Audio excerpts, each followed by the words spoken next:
Ayun, ako. Mali pala. Ito po ang cemetery sa Japan. This mio. Alam niyo, lagi ako na pag, yung pag lumilipat ako, neighbor ko cemetery. Pero ngayon wala naman doon sa akin apartment natin. Yung mga nirerentahan ko na pag nasa work, malapit ako sa work. Tsaka yun, nauna ko dito sa Japan yun. Malapit kami sa cemetery. Malito cemetery lang, hindi kagaya nito. Marami. Cemetery. Kaya mayroong may tao sa labas. Ayun, siguro, mayroong nakatira. Ay, hindi naman po nakakatakot ang cemetery, sa totoo lang.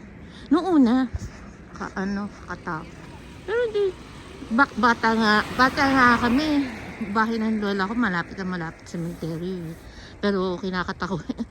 Panakot lang na matatanda. Dumadaan kami sa elementary school, tapos malapit sa cemetery yun. Tapos lalabas kami ng bahay.